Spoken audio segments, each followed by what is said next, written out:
All right, guys. This is Dr Mahajan. I'm so excited. We got another edition of my Facebook Live today, and I got a very exciting guest for you guys. His name is Neville, and I'll have him introduce himself in a minute.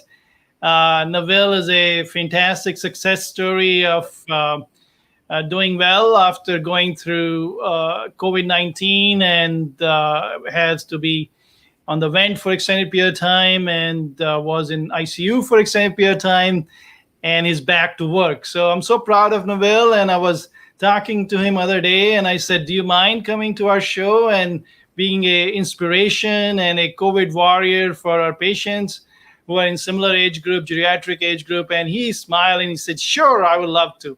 So I want to commend Neville to, come out and discuss about his ailment and be a role model for anyone, God forbid, who gets COVID-19 and gives a good encouragement that, yes, it will be rough. Yes, it's best not to contract it. But even if you contract it, that's not end of the story. So with that, we're going to get Neville on our show. We're going to also if you love our show, please do put your love, and I want to see your vows. And once Neville come, give him a lot of love. He went through quite a bit of hell and a lot of anxiety with his family. So give him a lot of vows, and I want everyone to guess his age. That's going to be our trivia today.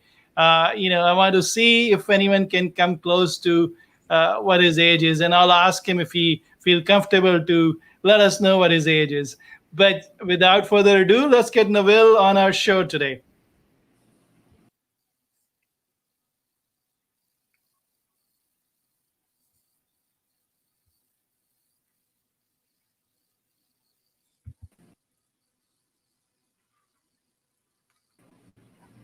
Here is Neville. Hello, Neville. Can you hear me? Hi there, Dr. Mahajan. Thank you very much for inviting me over. And, all right, let's. I ask everyone to guess your age, if you don't mind. let me see. Anyone can come up with your right age. Well, sure. I was born December 1st, 1938. So that makes you 21? Yeah, I don't know. You can do the math. I've been 92 years old at the end of this year, December 1st. 92? You sure? Right. I'm sorry, is it 92 or 82? 82. 82, yeah. All right. I don't know. I might look 92. Delinda said 80. So here is Delinda. She's saying 80. So she was pretty close. So we'll give her kudos to Delinda for guessing it. But you look not a year more than 21. Let me be honest, Neville. I appreciate that, Doc. I feel that. Good. All right. So let's start with, tell us a little bit more about, did you grew up here or you grew up somewhere else? Tell us a little bit more about your background. Sure. I was born and grew up in the small island of Trinidad. It's a beautiful island. It's a beautiful island. Yes. Yeah. And educated in Trinidad and got married in 1962 to a lovely woman born in Puerto Rico. And after we got married, we both migrated to the island of Puerto Rico, and we went there as missionaries. Oh, wow. Yeah, spent approximately 17 years in Puerto Rico. I have 3 girls. They were all born in Puerto Rico. Wow, so they speak Spanish? Well, the oldest one, she is fluent in both English and Spanish. And the other 2 left Puerto Rico when they were pretty young. They understand it, much more than they speak the language. I see. All right. So, how about you? Do you speak Spanish? Yes, I speak it, understand it more than I do speak it, but I can get through the Spanish language. Okay. Tell us more about your work life. Where do you work, and were you still working before you got sick? Yeah, I was a bookkeeper in the island of Trinidad, and then when I migrated to Puerto Rico, I furthered my education in accounting, worked as an accountant and a traveling auditor in Puerto Rico Wow. for a long time. And then in 1977, I think it was, we went back to Trinidad where I was born, and I was in charge of the education department on a full-time missionary. And sometime in 1982, I think, we migrated again to Florida, where I am living at the moment. So, were you working in Florida? I am working as the Chief Financial Officer at Christian Television Corporation, Channel 22. Oh, Channel 22. Wow. So before you got sick, you were still working full time in Channel 22, correct? Yeah, that's right. And even now, thanks to you, I started working again. This Monday past was my first day back at work after my illness. Wow. So you're back working? My God, that's amazing. So, Yeah, I remember, we were chatting on telehealth visit once you got discharged from the hospital after your protracted ailment. And, even before you got discharged, your daughter called our office and she said that you want to talk to me about where you want to go from the hospital. And I was very honored that, you wanted, my opinion. So that's very kind of you. And then I was more impressed when you came to the office walking, and I was like, wow. And your daughter was with you, and you said, please release me to go back to work. And I said, what work? And you said, no, I'm good to work. And I was hoping your daughter says no. And she said, no, he's good to work. When you told me it is not time for me to get back to work, I didn't know if you were joking or if you were serious. Well, Uh, okay, go ahead, finish your thought. I'm sorry. No, that's all right. I was really serious. I was feeling good as ever to get back to work. But when you told me, no, it's not time as yet, I don't know if you were joking or if you were serious. And then you looked at my daughter and said, is it okay for him to go back to work? And of course, she said yes. So the reason I did that, as we get past 65, Neville, all our kids become our parents. You know that, right? Oh, you better believe it. So I wanted to get one of your parents' permission. It's like, when you're a kid, the kid wants to go to school, you look at the parents, say, hey, is he ready? So I wanted to check with the boss whether you're ready or not. Yeah, I know, regardless of how old you are, you always have to get permission from somebody. Right. So let's talk about, if you feel comfortable, let's talk about when did you first notice your symptoms and for COVID-19, and what symptoms do you remember? I know there'll be a lot of fog in your head with the, protracted ICU stay and ventilator and all that. So tell me what you remember first. What comes to your mind in terms of the symptoms before you ended up in the hospital? Doc, they said some of the symptoms, like, difficult to breathe, you get out of breath for some time. And I told myself I don't have any one of those symptoms. So I felt pretty comfortable that I did not have the virus. However, a very good friend of mine, who is an aide to a very, very famous doctor here, checked my temperature. And at that time, it was reading 103, 104. Wow. I had no other symptoms, but he asked me if he could take me to the emergency room. And I told him why. I had no symptoms of the virus, but he thought my temperature was a little high. So he insisted that I go to the emergency with him, which I did. But when I got to the hospital, all my vitals were normal. Even my temperature, apparently it went down from what it was to 96, 97, and they were about to send me home. But the gentleman who took me to the hospital insisted that they give me a further checking. And that was all that I knew, Doc. The next thing I knew, I woke up in the hospital room. Yes. So you don't have any recollection after that day till you woke up after they took out the ventilator, correct?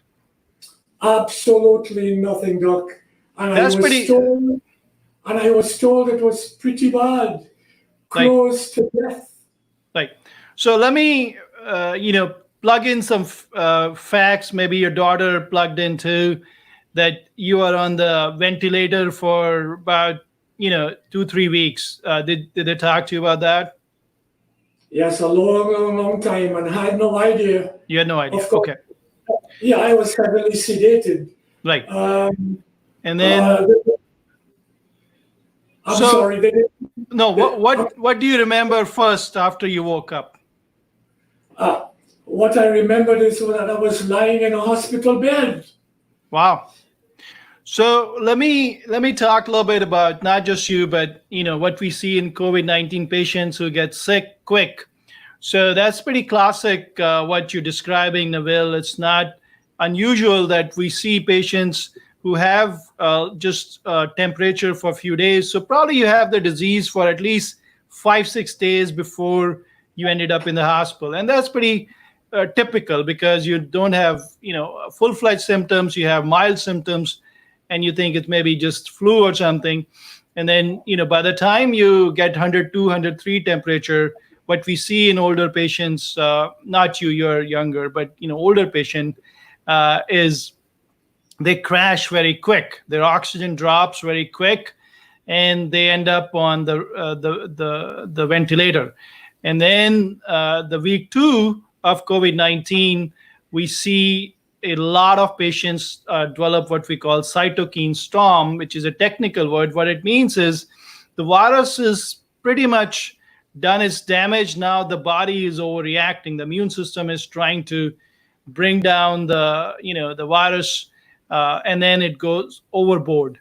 And that's when a lot of patients go into what we call adult respiratory distress syndrome. Not just COVID-19, with a lot of other viruses and bacteria also, we get this condition, which is serious. A lot of people don't make it with once they get to ARDS. So you're really remarkable that you could come out of it. So, I just gave a little bit education and background to a lot of our folks who are listening to your story. So tell me, then you woke up in the hospital and what happened? Well, as I told you, I found myself in a hospital room, and as you know, once you are told that you have the virus, you can't have any visitors come and see you, no members of the family. In other words, I was in total isolation. How did you cope mentally? That must be very challenging for you, that, you went through seriously traumatic experience of serious health, and then you don't have family around. So how did you cope, Neville? Walk us through. Yeah, Doc, I mean, that's a good question. I never experienced anything like that before. I know, as I told you, I had absolutely no symptoms, and contracting that virus was the furthest thing from my mind. My advice to anybody who is going to experience something like that: be positive.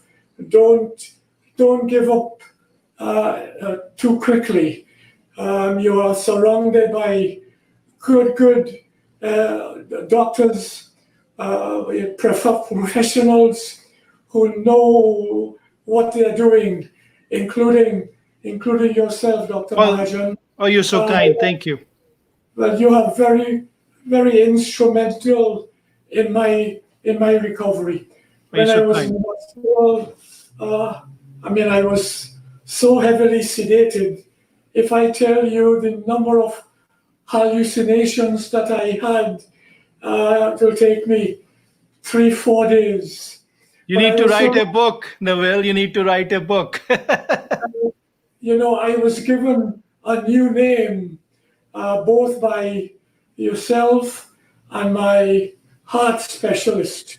You all now give me a name, a miracle patient, You and are. it was nothing short of a miracle. And I think not only my trust and confidence in God, which helped me tremendously, Sure. I took satisfaction that I was surrounded by good people who cared for me, who prayed for me, who did their very best medically. Be positive, don't give up, keep trusting in the Lord, and hopefully you will come through that experience. Let me share something, and that may open up your eyes. I was surprised myself, Neville. I was looking through your discharge paper. You were admitted on April 17th, and you were discharged on 5/29. So that makes it about 6 weeks. So you're in the hospital for 6 weeks.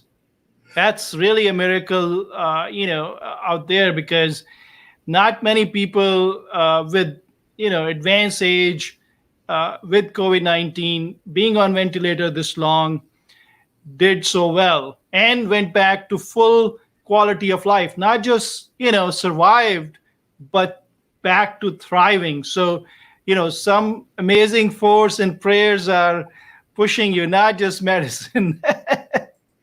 Well, the 6 weeks that I was in the hospital, it certainly felt as 6 years. It's a pretty, as I said before, you have no visitors, not even members of your family. So here you are in this room, totally isolated. But again, as I told you before, the nurses, the doctors, the specialists made you feel comfortable. And I'm really thankful for that. And it's, of course, especially my faith in the Supreme Being. All of that helped me to where I am today. Back to work, feeling as strong as ever, a little weak. And you can tell by my voice, I still have some recovery to do. Right. So let's talk about, what symptoms you have which you think are, different than before all this happened, which is still need recovery. So that will help our patient understand, God forbid they go through this, what are the long-term, symptoms they have to deal with. So if you don't mind sharing, please walk us through what you're still suffering from.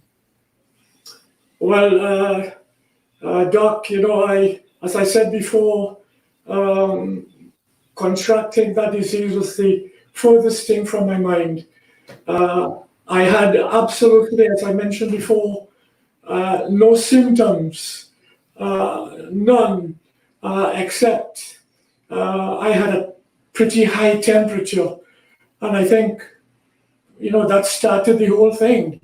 And my advice to anybody, especially at my age and even younger, and especially if you have any underlying medical problems, don't wait, until you experience the symptoms. Get medical checkups as often as possible.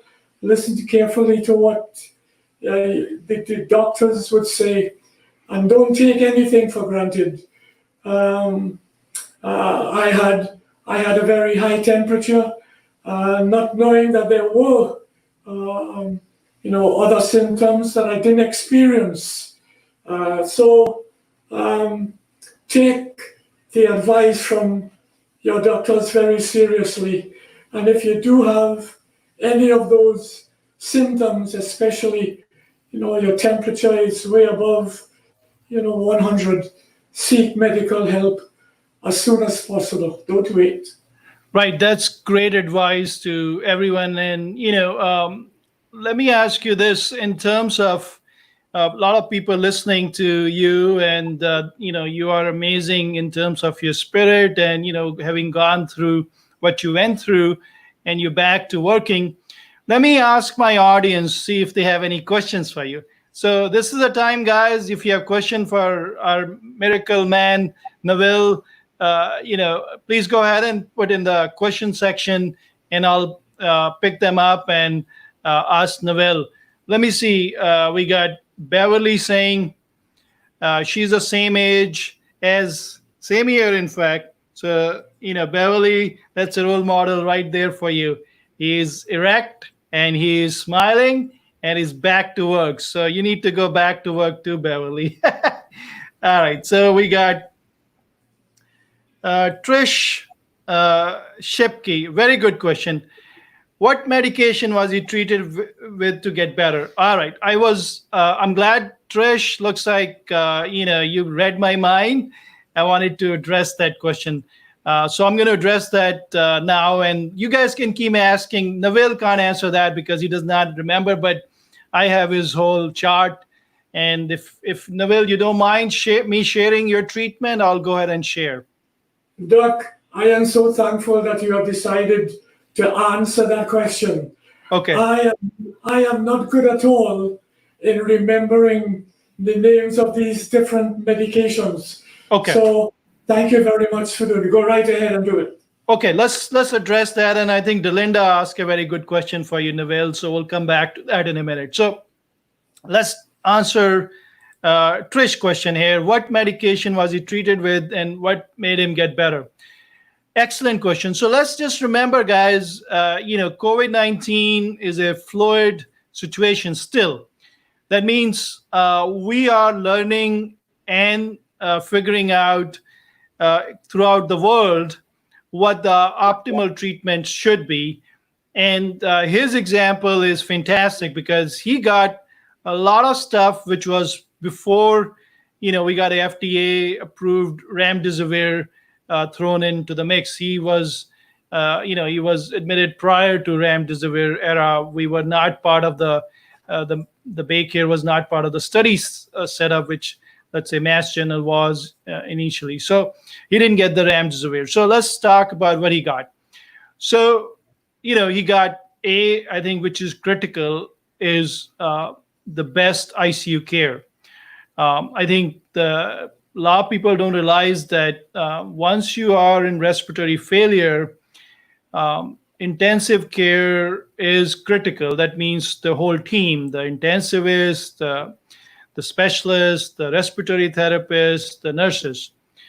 So that's common with any serious ailment, nothing special with COVID-19, but more so with COVID-19. He got, the Actemra, which is a IL-6 inhibitor. So a lot of nurses are my listeners, a lot of physicians are my listeners, and they are familiar with that. But people who are laymen, I'll explain what Actemra is. It's an amazing drug for someone as sick as Neville, who goes into acute respiratory distress syndrome with cytokine storm. We check their IL-6 or interleukin-6 levels, and if we think it's a cytokine storm, we give them medications to reduce the immune response of the body, and one of the immune chemical or cytokine is IL-6. So the Actemra blocks that. There are two other drugs in that class, but Actemra is we have the most success with. So he got that. He also got convalescent plasma, which, as you guys know, 2 weeks after you get an infection and your PCR test is negative, you can go out and donate your plasma to the blood bank. And I think that's going to be a great gift. And I'll encourage Neville for you to think about that too once you get stronger, to donate your plasma, because you got a gift from someone else. So if you feel up to it, once you feel strong, I can get you the number for the blood bank. And then, if you are up to it, it's your personal choice, but, it's a great gift to give. So I think the first thing is what I just said first, the aggressive respiratory management, very compassionate and caring ICU team is critical. And then proning, you push the patient into proning position. I think that has over the last 2-3 months has become standard of care. One thing came out of the British study about 2 weeks ago was Decadron, and Neville also got not Decadron but a steroid. So and that again is a critical point I want to bring up. Not everyone should get Decadron or steroids up front. When the virus is in your system, we want your immune system to attack the virus. Not everyone goes into cytokine storm. Once your respiratory distress kicks in, once the immune system is in hyperdrive, that's the time to give Decadron. So do not have anyone load you up front. So that's a critical point. He did get steroids as well. So he got 4 main things, as I said, the aggressive respiratory therapy with a great compassionate critical care team. And number 2, Actemra, the IL-6 inhibitor. Number 3, the convalescent plasma. Number 4, steroids. So I think that was the crux of his treatment, along with what he said. He was very independent, very strong to begin with. And that's the last point I want to bring up with Neville, is that he's an amazing human being. He takes good care of his mind and body before he got sick. So if we have to learn one lesson, is that you take care of your mind and body, no matter whether it's COVID-19 or any other ailments, your outcomes will be much better. I'm sorry, Neville, you wanted to add something. No. I was just shaking my head in only response to what you were saying. Excellent advice. Right.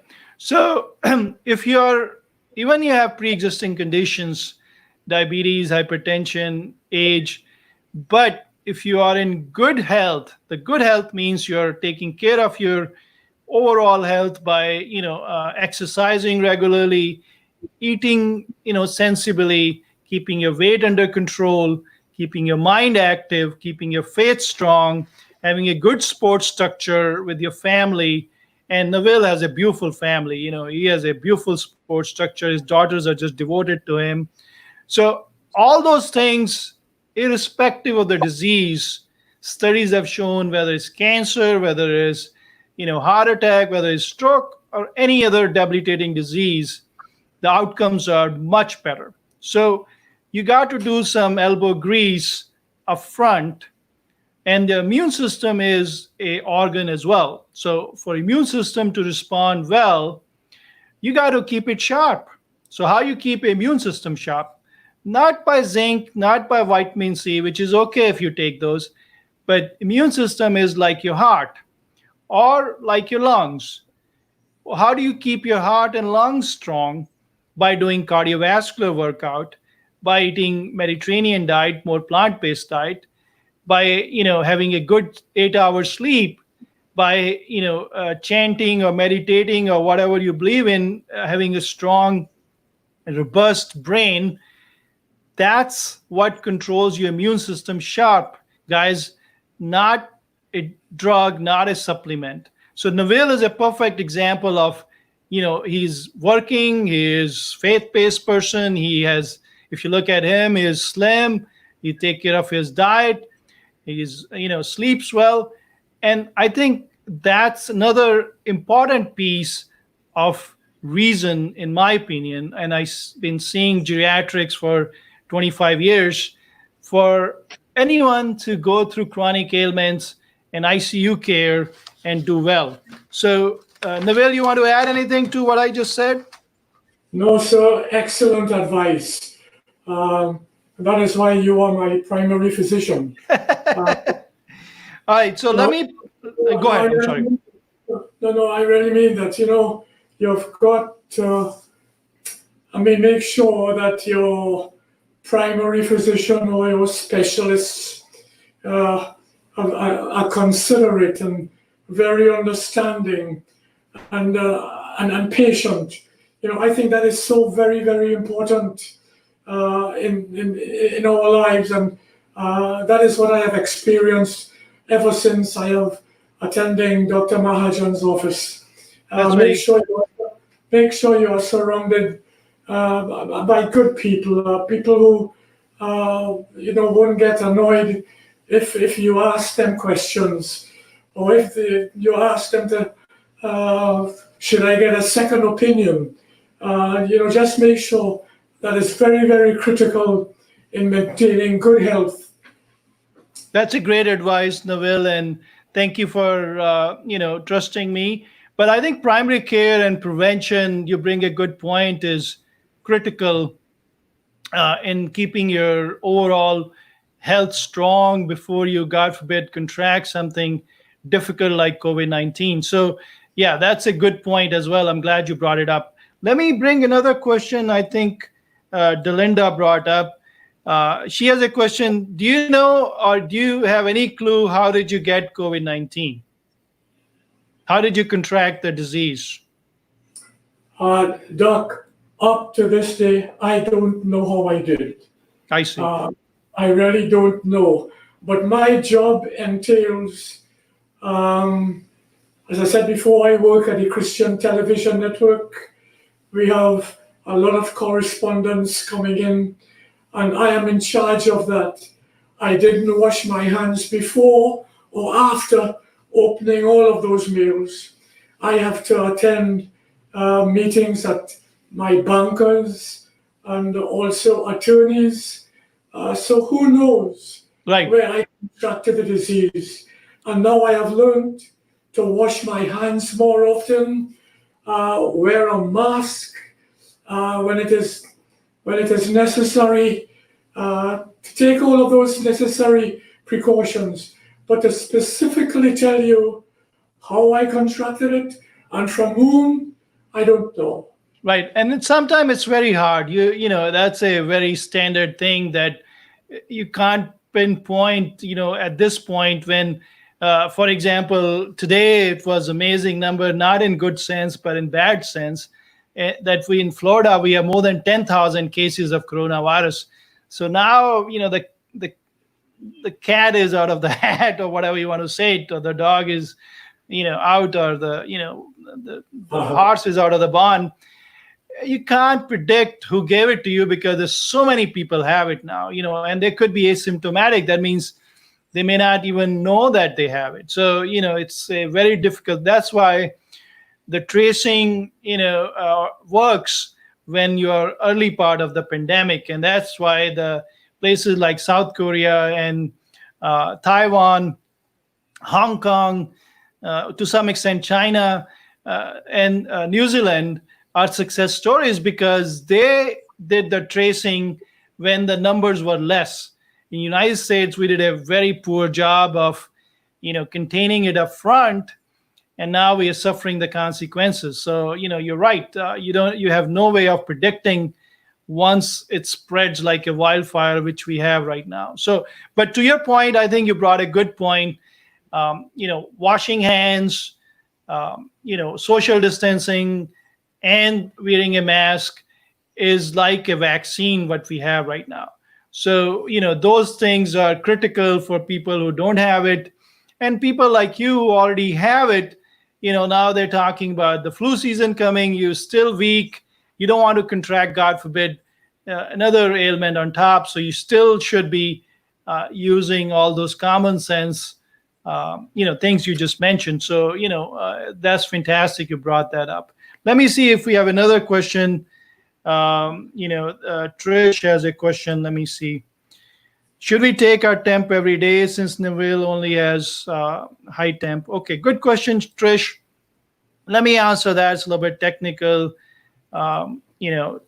Neville. So taking temperature every day, if it makes you comfortable, do that. But I think more important is, not going out in crowded places anymore, not going out indoor to gyms or restaurants right now if you're senior, not going out to, unfortunately, church services, do them on the Zoom through the TV or your iPad, because that's where your risk is highest. Taking temperature, if you think you're tired or you have a fatigue, when he got it, it was not as pandemic in the county. Now, in last 24 hours in Tampa Bay area only, we got more than 2,000 cases. So everyone is hyper aware, and you're going to be checking your temperature. But the key is not to contract it. And for that, you got to use common sense. Use a mask for not just for yourself, but someone else. You may be carrying it and not even know about it. So when you check your temperature, for example, you may not have high temperature. You may not have any symptom, but you may be still carrying the virus. So using a mask, even when you feel good, is not just for yourself, but it's for the community at large.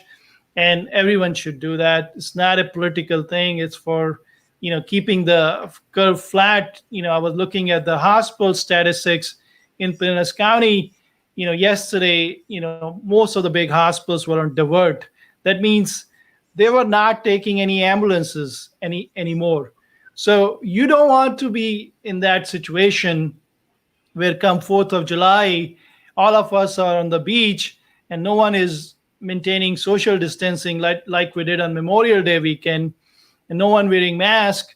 2 weeks from 4th of July, if we do that, we go indoor restaurants, we go, doing things, meet friends inside, outside, as long as you maintain social distance, go for it. If you're wearing a mask and your friend is wearing a mask. But inside, even talking can spread the virus, and the mask won't protect you for more than 5-10 minutes. So if you are indoor spaces more than 5-10 minutes, even wearing a mask, unless you're wearing N95, you have no protection. So it's very important for us to understand it's not just the COVID. I was talking to Adam Rudd, if you remember, last week, the CEO of Largo Medical Center. He was saying COVID is just 20%. 80% is non-COVID. Now, if all the ICU beds are getting full with COVID, where the stroke patient going to go? Where the post-MI patient going to go? Where a pulmonary embolism patient going to go? They're going to suffer too.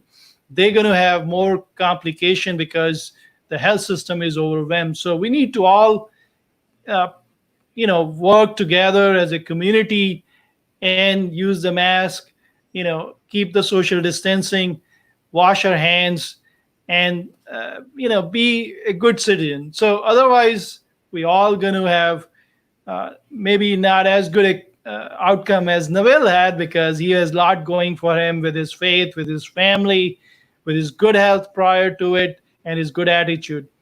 Neville, I'll let you go. I know you're tired. Do you want to add a final word of wisdom? No, Doc. I mean, what sound advice, and especially to the elderly. This doesn't eliminate. It could happen to the younger people also. But when you reach like my age, don't take anything for granted. Don't tell yourself this is just the regular flu that I'm experiencing. Don't do that. Consult with your medical practitioner. Share everything with him or her, and be positive, as I said before. I mean, if it wasn't my faith in a supreme being, I would be totally out of my mind. So go in there with faith, trust, and confidence, and all the best to you. And I hope what I said today will be of help to somebody and be an inspiration to those who are experiencing this COVID-19. All right. Thank you so much, Neville. And people who are listening, can you go ahead and put some comments of thanks for Neville for sharing his so much personal details about his health? That was very kind of you. Trish said, thank you. God bless you, Neville, and continue good health and all good blessing. And Delinda said the same thing. Let's hear from our other viewers, what they think of Neville, and if they have any blessings they want to give him to share his experience, please put in the comments so we can share it with Neville, that our local community which listens to my podcast is very appreciative. Ray Davis said, thank you, Neville. Thank you, Ray, for listening. Caroline and Ray always listen, and they are amazing supporter of Mahajan Medical Center. Thank you, Ray. And with that, we'll come to our conclusion with Neville. You can hang out, Neville. I'm going to do some breathing exercises that will help you too with your recovery. And we're going to be talking a little bit about the long-term effect of the COVID-19. So you can hang out there. Melanie said, thanks, Neville. God bless you. And she finds your attitude very inspiring. Thank you, Melanie. Anyone else wants to give their blessings to Neville and thank you to gratitude for him, because I think it's not very comfortable to talk about your near-death experience or your serious health experience. So I want to commend Neville for getting out of his comfort zone and on a short notice to come to our podcast and share such a wonderful, rich experience and wisdom with our audience. And Joe said, yes, walk by faith. That's a good advice, Joe. And Neville is a great example of walking by faith. Mr. Gupta said, thank you, Neville, for sharing the information. I have a question all the way in origin from India. Yes, so we share common origin there, with Trinidad.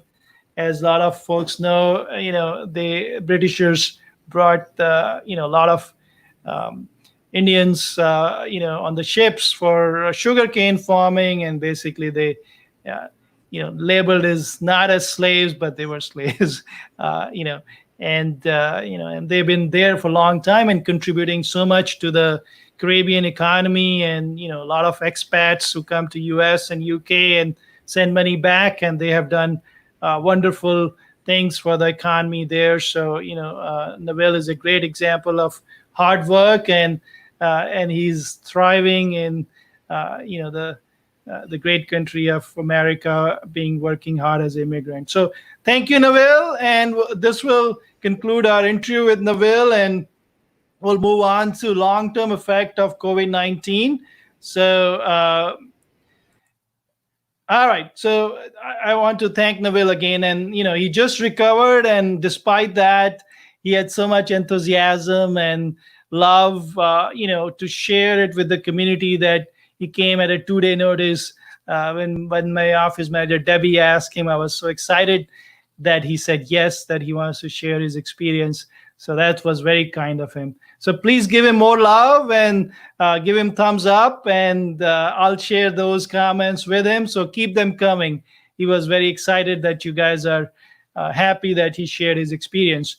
All right, so let's talk about, God forbid, someone like Neville, or someone with serious ailment in the ICU for 3-4 weeks on ventilator. What are the long-term consequences, what we see from our previous experience and the limited experience in the last 6 months with COVID we have? So it's not good. He's an amazing example of recovery, but most of the time they are not, unfortunately, like him. Most of the time, post intubation for 3 to 4 weeks, it leaves permanent scarring on your lungs, what we call uh, ARDS, post ARDS, effect on the lungs. It could be from COVID. It could be from any condition, any viral ailment, any bacterial ailment, which can cause adult respiratory distress syndrome, causing ventilation. So it can cause profound effect on the lung capacity. Even you get extubated, it can have shortness of breath for extended period of time with minimal exertion. You won't be able to go back to your original activity. So he's amazing that he was able to do all that. But if you're a smoker, COPD, congestive heart failure, and pulmonary fibrosis to begin with, you'll never recover from, unfortunately, extended stay on the vent. So, that's why I was emphasizing take good care of yourself before you contract any ailments. The other thing is called post-intensive care syndrome, or PICS, similar as the post-ARDS, what I was talking about. You get debilitated, you get weak, your muscles get weak. It can affect your brainstem, what we call medulla oblongata, and it can affect your memory, and you can have cognitive function. There is a term being used for the younger folks who getting COVID-19, as Neville was saying, that if you're young, don't think you're not going to have any long-term consequences. That's absolutely myth. The younger folks, as I touched in my previous podcast, can get what we call long haulers. What it means is they can get encephalopathy, which is the effect on the brain, and it can cause memory loss, and they can have disorientation, and they can have dementia kind of symptoms. So it is serious. It's not, and we don't know who's going to get it. Granted, most of them may not get those long-term symptoms, but these are real symptoms you can get post-COVID-19, and we are just in the infancy of understanding what are the long-term effects of COVID-19. Let's see. The heart, kidney, and the brain, those are the main organs which can affect it long-term with post-intensive care syndrome of any situation, more so with COVID-19. So you can get a weak heart or cardiomyopathy. You can get a blood clots in the heart and the kidneys, and you can get on the renal failure with dialysis. So those are serious consequences. So if we can avoid going out in indoor spaces, it's very important, because right now we have 10,000 cases in Florida in a day. That's the most we had ever. So we are in a hot spot right now, whether we want to face it or not. So 4th of July, guys, keep it in your backyard if you want to be safe. My 2 cents. Invite a friend, sure. Make sure they're wearing a mask. Make sure they bring their own food. Keep the distance. I know it's a difficult time, and social isolation is taking a toll on the families, on the friends, on people who already pre-existing mental health. They are going through a lot of hardship. But imagine adding a intensive care stay like Neville went through of 3 weeks. You can get what we call post-traumatic stress disorder-like symptoms in those patients, which is part of the post-intensive care unit syndrome. And it's like, flashbacks, like you get in war veterans or anyone with trauma. So it's a serious situation if you end up in ICU for extended period of time. And I don't want to wish on anyone, but the first step is not to contract it. So that's about the long-term effect of COVID-19. Let me see. We got a question from Trish. She's saying, Trish is so smart. Think I'm going to start ordering grocery instead of going to the store. I think, Trish, while we're in the hot spot right now, till we see the number of cases going down, it's a great idea. Though, going grocery shopping, if you go on off-peak hours and wearing the mask, is not as, let's say, treacherous activity as, let's say, going to the gym or going to the restaurant indoors or going to the church with 20, 30 people together, or going to a birthday party or funeral, God forbid, any close contact indoor. That's where we're seeing a lot of back and forth of droplet infection. But yeah, grocery if you can order. And I know there's a premium. We went through that with Linda, one of our patients who ordered through online, and she had a very great experience doing that. So yes, if you want to avoid it, sure, but more importantly, not hanging out with anyone, even your family, without the mask, because they are your family. You want to cuddle them, you want to give them a hug, and which is hard. But the key is to make sure you see them at 6 feet distance, unless they are in your bubble. That means you've been with them all along. Then yeah, sure, go ahead, give them a hug, and that's okay. But if they're not in your bubble, you don't know where they've been hanging out, whether they're going to work. And like Neville said, he's been interacting with bankers, attorneys, God knows who has it. So it's nothing that you don't love them, but you got to take care of yourself and them too. God forbid you end up in ICU. What they're going to go through. They're going to go through hell as well with you. So it's important for everyone's safety, with the 10,000 cases we have in a day, that we just lock down ourselves, in terms of not saying business need to lock down. That's up to the government to decide. But we need to take our common sense precaution. Masks are important. And that brings me to another interesting thing I was reading other day, and I want to share with my nurses and my physician friends. So let me show you something. Now, this is a KN95 mask. So you can see this is not N95. This is a duckbill KN95 mask, which is different than the N95 mask. So what's the difference?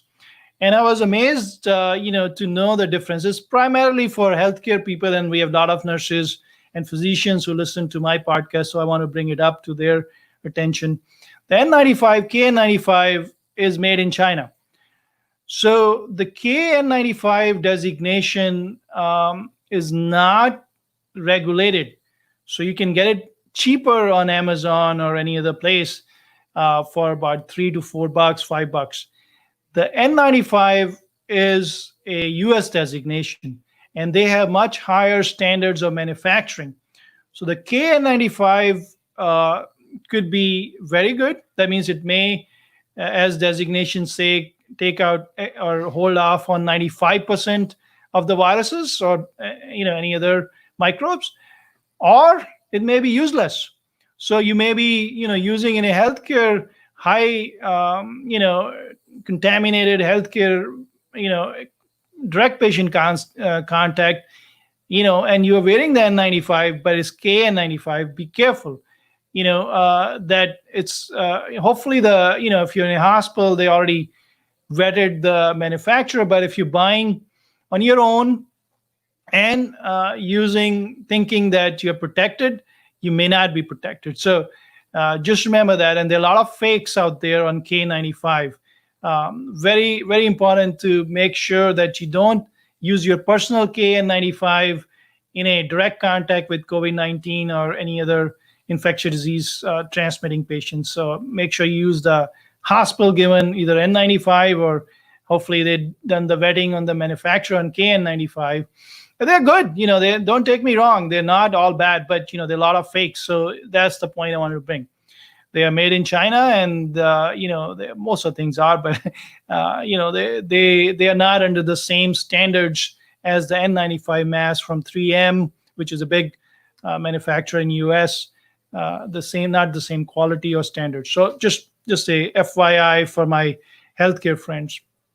For rest of you, we went over mask in my previous podcast. I'll just bring an update. If you're looking for a mask, cloth mask, make sure it's a multi-layer mask. Make sure it's cotton, and the synthetic is not as good. And then, if you have access, let's say you're going to Old Navy to get it for your kids or something. And by the way, Old Navy has great masks for kids. Put it against the light. If you can see all the fibers, that means it's not a good weave. The fibers from real cotton, you cannot differentiate if you put against the light. And make sure there are at least 2 to 3 layers on it, and make sure there's a pocket on it. The pocket, what it does is you can add a filter. And there is a filter you can get from Walmart, but I think it's hard to get it. It's called Olefin, Olyfun. It's a filter material which has the similar properties as N95, which is electrostatic. So if you have a pocket, make sure the cotton is rubbing your face, not the filter directly, and the filter should go inside the pocket. So get a mask with multiple layers and at least get 3-4 of them so you can wash them every day, the cotton mask. So in fact, the 3-layer cotton mask with a olefin filter, and olefin filter acts as an electrostatic. So let me elaborate that. Electrostasis mean if the virus is going through, it zaps the virus. So that's what N95 does too. But once it gets wet, you have to let it dry, otherwise it won't work, the electrostatic feature. So, but if you don't have the olefin availability, which I think is difficult, you can fold the two tissues twice. So that's 4 layers of the tissue as a filter. And studies have shown that's a good enough weave, and it's easily available. So you can use that as a filter in addition to the good cotton mask with 3 weaves. So that's I know the masks are everywhere right now. I went to Ace Hardware, they had them too, so which is good. But you want to make sure you're getting your money's worth. And if you can get the one with a pocket and multiple layers, and put the tissue paper folded 4 layers, that will protect you. Or if you can find olefin fiber, that's one of the best to act in addition to the cotton mask. So that's my update on the mask. Now let's see, we have some comments here. Let's see. All right, Jenny, our favorite marathon runner and Humana rep, she had a great question. What I'm hearing about COVID causing blood clot, is that arterial or venous? Does that mean people who are prone to blood clotting are more at risk for severe cases? Thank you. You're the best. You're the best too, Jenny. Thank you for asking a great question. So let's address it. So what we learned, and we didn't have that wisdom going in when the hot spots were in New York and New Jersey, that how the COVID-19 virus, cytokine storm causes hypercoagulable state. So primarily, arterial, also on the venous system. So it could be on the both sides. Now, if you're more prone to blood clots, can COVID-19 make it, more probable? I would say yes, but I'm guessing. We don't have any studies or data, but it makes sense that if you're more prone, then your risk for getting more blood clots with COVID-19 will be higher. So that's a great question, Jenny. So to answer that question, most of the centers now, as part of the standard protocol, they are on low molecular weight heparin from get-go.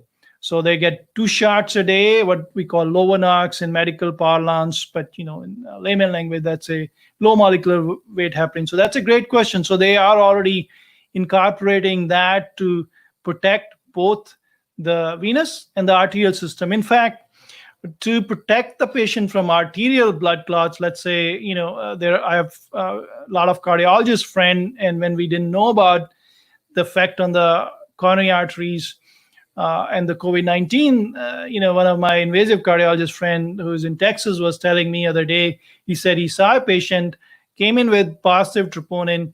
He took him to the, that was like 2 months back when we didn't have as much understanding about the effect of the COVID-19 on the heart. He took them to the, cath lab, and there was no blood clot. So basically, it's the damage to the heart muscle, along with the small blood clots, what we're seeing in these patients. You can have a full-fledged ST elevation MI or non-ST elevation MI too in these patients. So there is a whole spectrum of presentations in these patients, and we're having better understanding, and now we are putting the low molecular weight heparin as part of the protocol. So thank you for asking that great question, Jenny. All right, so this brings us to the last part of our podcast, which is alternate nostril breathing. And I was researching it more, and I was amazed to find out that's one of the standard treatment a lot of big centers, tertiary center, offer to their patients who are having anxiety, and they are trying to taper them off the benzodiazepine like Xanax or clonazepam or Ativan. They teach them alternate nostril breathing. I was amazed that part of the standard protocol in a lot of big centers. So, Mahajan Medical Center is not even a big center. We've been teaching you from a long time. So that kind of put a little bit more scientific thinking behind teaching you these things. So a lot of you folks have done that with me, but now with this slide, I figured out I will do that one more time because we still in the anxiety prone times. So it's good to have the tools. So let's do the alternate nostril breathing. And it's also called Nadi Shodhana. So I'm going to put some music, and you're going to hear the music, and I'm going to lower my voice a little bit. Let's see. Yes. So if you can hear the music, give me thumbs up. Let me see if I'm getting thumbs up from you guys, and give me some love. We put a lot of work into getting this podcast and different guests to you. Before I get to the alternate nostril breathing, and I didn't hear any thumbs up, any love. You guys don't want me to do the breathing exercise today? I need to get some motivation, guys. So give me some comments that you're doing the breathing exercise, and give me some love, give me some vows. So I'll give you the breathing exercise. But before I get there, let me share a very exciting news that next Thursday we going to have Dr. Nishant Anand. So Dr. Anand is the Baycare Chief Medical Officer. So not just for Modern Plan, not just for St. Anthony, not just for St. Joe's, but all the Baycare. So he's going to be doing a sit down with us on the social media. I'm very excited that we were able to get him, and he's a very busy man. As you can see, he runs the whole COVID response of Baycare throughout the Tampa Bay and beyond. So, he's a very busy guy. So I'm very excited that he agreed to sharing his wonderful experience, what he had and what knowledge he has moving forward with now the uptick with 10,000 cases a day. It will be great to get his understanding, Dr. Anand's understanding of what to expect with Baycare response, and Baycare along with HCA are the main two systems we have. So we want to hear from him for sure. So that'll be very exciting, Dr. Anand. So do tune in next Thursday around 4:30. I'll let you know if the timings change because you're a busy man. So, but I think it's around 4:15. I think that's the correct time. But I'll post it on my Mahajan Medical Center page. All right, so let's see if we got any love. So Trish said yes. She gave me thumbs up. No one else gave me thumbs up or love anymore. But we'll do the breathing exercises. And she's saying that she loved the music. So Trish, thank you for giving me a thumbs up. I guess other people are not enjoying the music as much, and they're not giving me any comments. But we'll start the breathing exercises. So it's called alternate nostril breathing or Nadi Shodhana. So what you do is sit in a comfortable chair and make sure you're upright, your shoulders are relaxed, your face is relaxed, your body is relaxed, and you take a deep breath with me and breathe out. Do it one more time. Breathe in and then breathe out, exhale. Now, I want you to close your right nostril with your thumb, with your right thumb. All right, so you got that. Now breathe out, and then breathe in through your left nostril. Now breathe in through your left nostril. And then close the left nostril gently with your ring finger and breathe out from your right nostril. Breathe in through your right nostril and close that with your right thumb gently and breathe out through your left nostril. Breathe in through your left nostril. And close the left nostril gently. Don't need to press too hard with your ring finger. And breathe out through your right nostril. Breathe in through your right nostril. Close the right nostril gently. Breathe out through your left nostril. Now keep your eyes closed. I'm keeping it open just for the camera, but you should keep your eyes closed. Breathe in through your left nostril. Close the left nostril. Breathe out through your right nostril. Breathe in through your right nostril.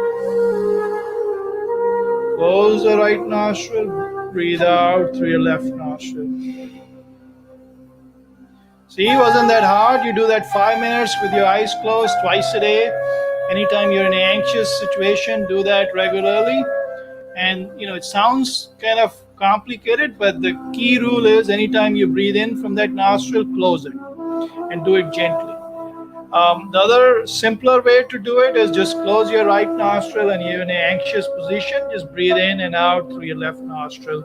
That can work as well. But I like the alternate nostril breathing than just the left nostril breathing. But if it's making you difficult to follow, you can just do the left nostril breathing only if you're in an anxious position for 5 minutes. Go in a quiet place and do it.